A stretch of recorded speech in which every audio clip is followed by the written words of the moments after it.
last option that I like to give for all of the arms and shoulders is coming to the front of your mat with the leg loops in your hands without the swing.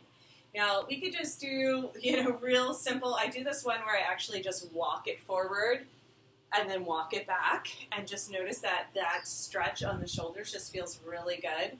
Now, I notice that most people head dive in this one, so again, it's really leading with the chest, walking forward and back. Just in itself is so useful. But we're going to come into a review of what we learned in our arms sequence, where we're doing our push-ups, and we're going to stay lifted, really tracking the hands right underneath the shoulders. This one is definitely challenging. If that is too challenging, then we step into a forward lunge and give people a little bit more support so they can keep the shape and get the lift without collapsing. And then if they want to do the harder ones, we're going to do the full press and then lift. I use this quite often as a shoulder rehab, as well as creating length and strength throughout the entire arm, shoulder, into the core. The core is really working here. And then come on back, let's try the other side. So push up, lean forward, and so we can pulse here. Make sure it's a big step, because when we bend, we want the knee directly over the ankle. Really important. And then we can press and lift. Come on down, arms overhead. Nice and slow and controlled. Press and lift. It should be really hard.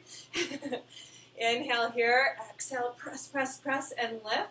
Keep leaning forward the whole time. That's what makes it really hard. Inhale and exhale.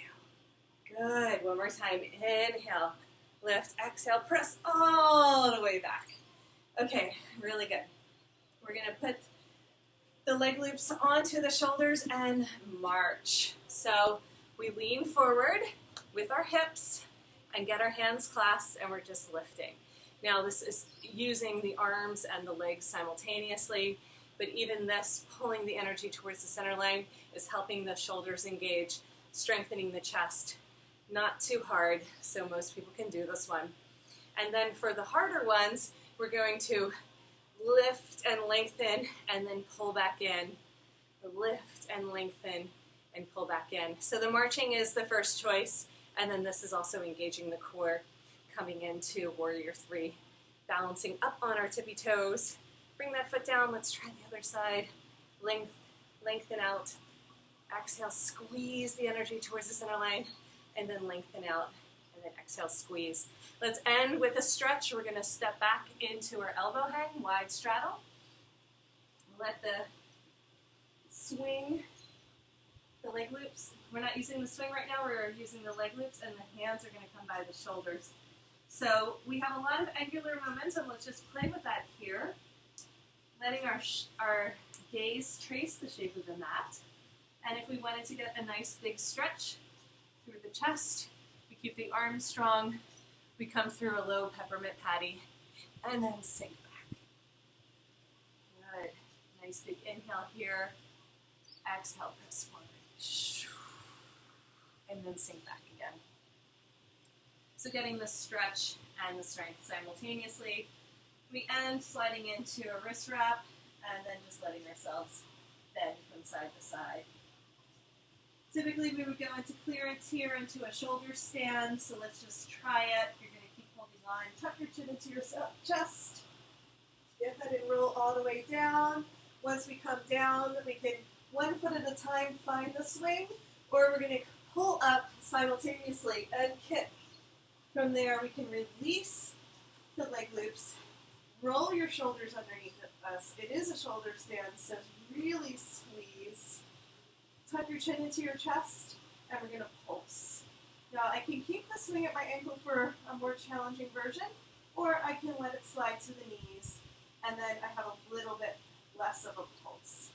So either way, find your position, and when you're ready to come down, turn the toes out, squeeze the swing with the balls of the feet, and then you're fully extended in a version of Viparita.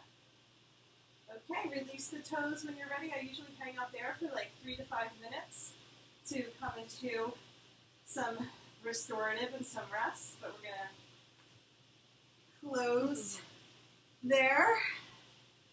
And we're done with the arms. I think that's a good section. So I'm just going to take a moment to review and make sure we covered everything.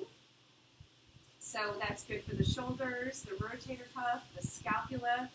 We could do the TRX moves. One more, thank you, TRX moves. So from here, I like to use the wrist wrap, and I'm going to back it up, right? So I'm just going to keep walking back, make sure there's enough room behind me. I'm going to bicep curl up, and then I'm going to exhale, sink down. So I'm sitting at the back of my mat, and I can gently rock from side to side to stretch my back. It just feels really good on the ribs and the obliques. And then I'm going to press into my feet strongly, arch and open, bicep curl all the way up, getting the strength, and then lowering back down with control. So the chest stays lifted the whole time when we bicep curl up, and then here we can gently round the back, just gently, and sink down.